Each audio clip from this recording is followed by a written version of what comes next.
Comissões são uma outra modalidade de estrutura organizacional. São um grupo de pessoas a quem se dá um assunto para estudar. Então, aqui a palavra é grupo de pessoas.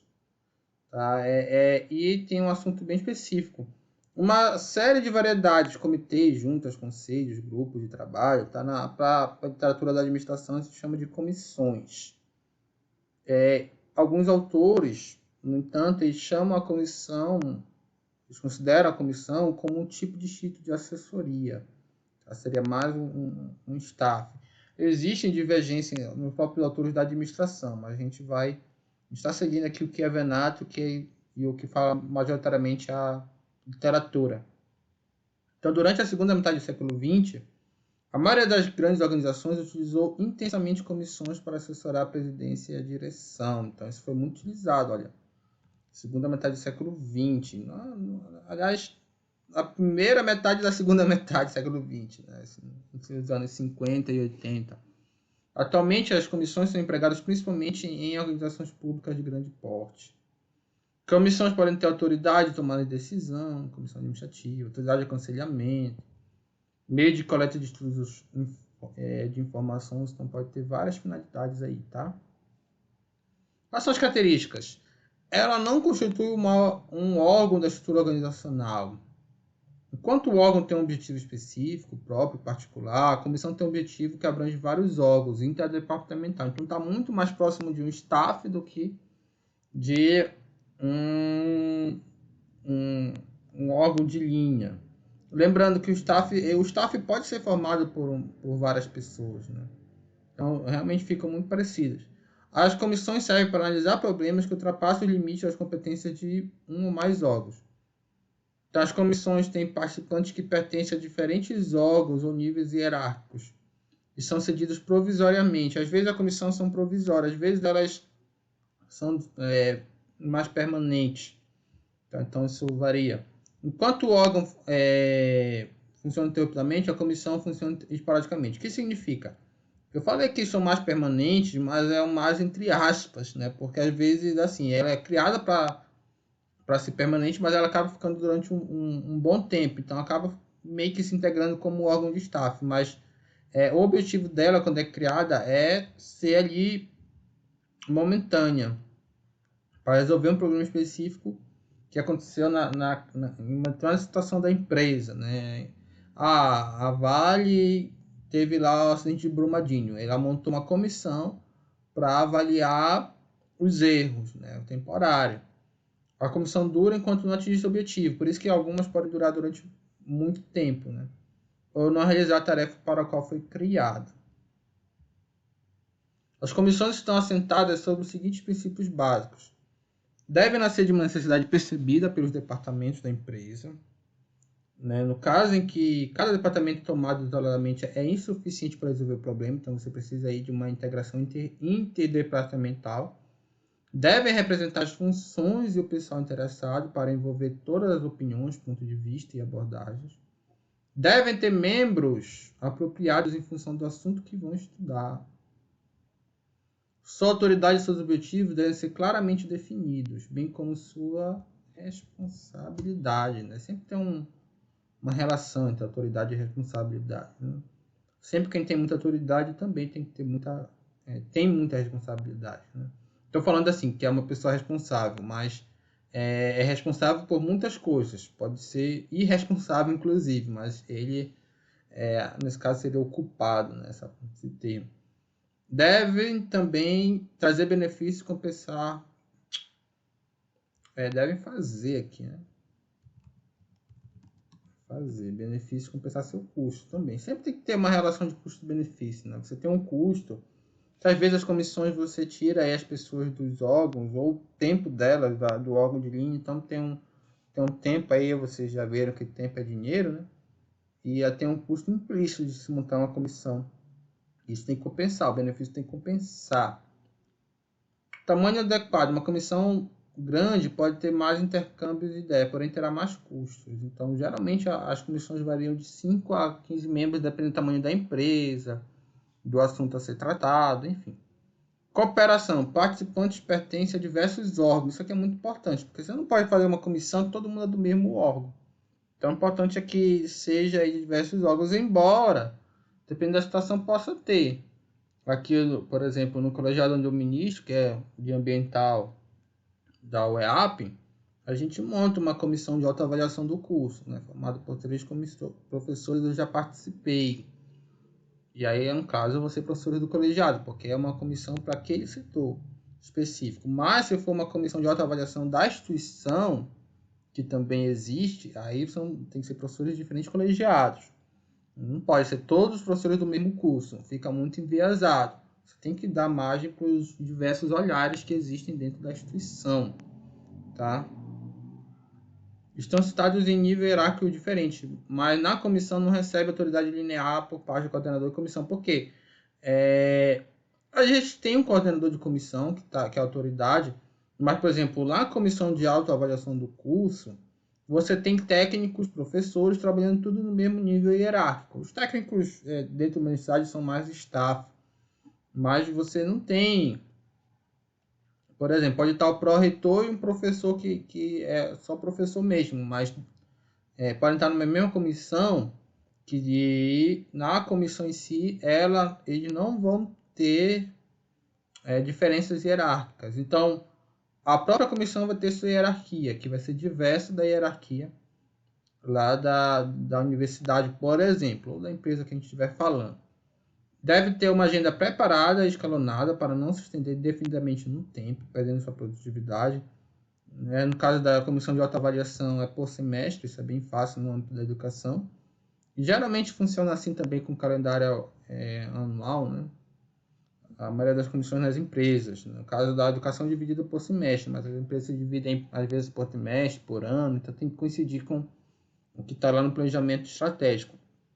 Deve oferecer oportunidade de participação de todos os membros, isso aqui é muito importante. Por isso que eu saí da comissão, né? Não pode ficar sempre os mesmos membros da comissão de autoavaliação. Inclusive é uma comissão permanente, mas tem rotatividade, inclusive para ter ali a experiência e a troca de ideias. Quais são as vantagens das comissões? Tomar a decisão de julgamento grupal. Então, um grupo de pessoas de várias áreas de especialidade traz soluções mais criativas ou tendem a trazer, tá? Do que só uma pessoa no geral. Ficaria melhor tendem a trazer, né? Porque você dizer que sempre isso acontece pode não ser a realidade. Mas a gente acaba perdendo uma linha, né? Não tem como recuperar. Tem que subir mais um pouco aqui. A comissão permite variedade de abordagens, visão ampla do problema, intercâmbio de ideias, diversidade de opiniões. Coordenação. A comissão é uma das melhores maneiras de se obter coordenação quando os planos envolvem diferentes áreas e órgãos. Por quê? Vai ter pessoas de diferentes órgãos, então isso é uma grande vantagem para você buscar a integração da empresa ou da organização, né? Transmissão de informações. A comissão é um meio de transmitir simultaneamente informações. Que como vai ter, por exemplo, um membro de cada departamento, que for decidido lá, esse membro pode passar para as outras pessoas do departamento que não fazem parte da comissão. Então você tem economia de tempo, colheita de sugestão, às vezes a informação, por mais que seja amplamente divulgada, as pessoas ficam com dúvida. E alguém da comissão pode tirar essa dúvida. Restrições da delegação de autoridade, a decisão de comissão ou da administração múltipla pode ser decorrente do meio de delegar autoridade a uma única pessoa, você diversifica mais, né, dispersa mais a autoridade. Isso tem um lado muito positivo, torna-se mais democrático as decisões. Consolidação da autoridade. Certos assuntos exigem um volume de autoridade que nenhum administrador de certo nível tem individualmente, por isso que precisa de uma comissão.